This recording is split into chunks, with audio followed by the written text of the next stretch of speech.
Jansen Harris here with the Just Good Network. Joining me is Bob Rathbun, play-by-play voice of the Hawks since 1996 and also play-by-play man for the Atlanta Dream. Thank you for joining me today, Bob. Jansen, my pleasure. Happy to speak with you. Now, all this stuff going on, unfortunately, with the coronavirus or COVID-19, do you think the NBA will finish their regular season? Jansen, I do. I don't know how, what form it will take, but I do think we'll get back to playing basketball.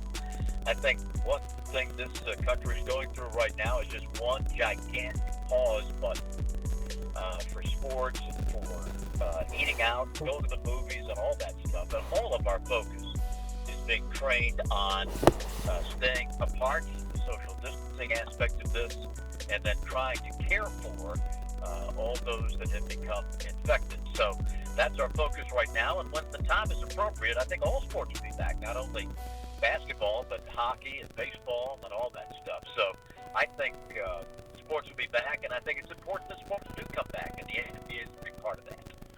Yes, so we're just hoping for the best when it comes to it. Let's talk a little bit about Vince Carter. You got to do the play-by-play and probably spent some time with him. 22 seasons, first player to play in 4 different decades. Both of y'all born also in North Carolina. What's your favorite Vince Carter moment, especially with the Hawks? Well, certainly when he went over 25,000 points early in the season was a tremendous highlight. To have the chance to call that was very special. To do it on a dunk was very cool.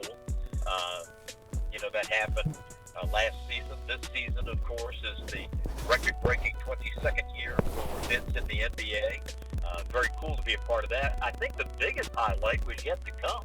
Actually, Jansen, we were scheduled to play in Toronto, our next to last road game of the season in April.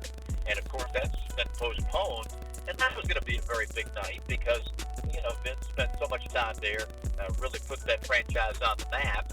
And I'm sure a very big party was planned for Vince to return to one final game in Canada. So hopefully when we do get back to playing, that game will go back on the schedule and Vince will have a chance to go out in Toronto in style. Okay. Let's transition to Trae Young. Huge season, all-star game, all-star starter as well, too, proving a lot of haters wrong. A lot of people didn't think he would be this great, especially this early in his NBA career. Some criticized him at Oklahoma or said he was too small, averaging nearly 30 points a game, 9 assists. What has impressed you the most with Trae Young? I think the thing that's impressed me the most, Jansen, is the fact that from year 1 to year 2, he's made such tremendous improvement. When you look at his statistics across the board, shooting percentage, the raw numbers of points, assists, what have you, free throw attempts per game, all of that, markedly better than a year ago. And that, I think, is a great sign for the future because Trae has obviously worked on his game, worked on his body to get stronger, and obviously has an arsenal offensively that is very difficult to defend. So I was very proud of the way that he approached the offseason this past summer, prepared for this season that we're in, and then to go out there and do it, and to be an all-star at age 21, his second year in the league, is quite remarkable. Absolutely. The Hawks 20-47 right now, 14th in the East. Season's not going that well, but on a positive note, what can they do to get better instantly? Right now, what can the Hawks do to improve their team? Do you think things may change once draft time comes around, or is there something they could do right now in this season if we resume playing? Well, certainly growth from within is going to be key, particularly for the young players. They're still very, very young.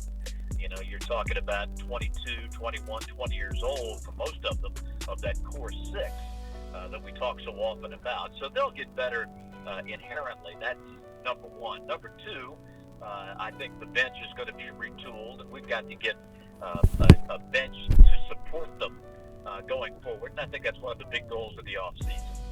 And then number three, anybody who's watched us knows that we've got to get better defensively. This has been a shortcoming for the last couple of years.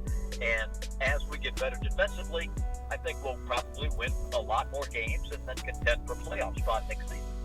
Absolutely, because, and I'm guilty to it too, sometimes getting a little bit impatient with this Hawks team, but just putting it in perspective, this is a team that is young, and they're an exciting team to watch, one of the most exciting teams in the NBA to watch, especially offensively, and they are at the bottom of the league in all major defensive categories, but there is some hope, and I'm glad you brought clarity to that. I want to thank you, Bob, for the interview and bringing a perspective, especially covering the team since 1996, especially for the fan base that a lot of times is frustrated or doesn't really know what's going on.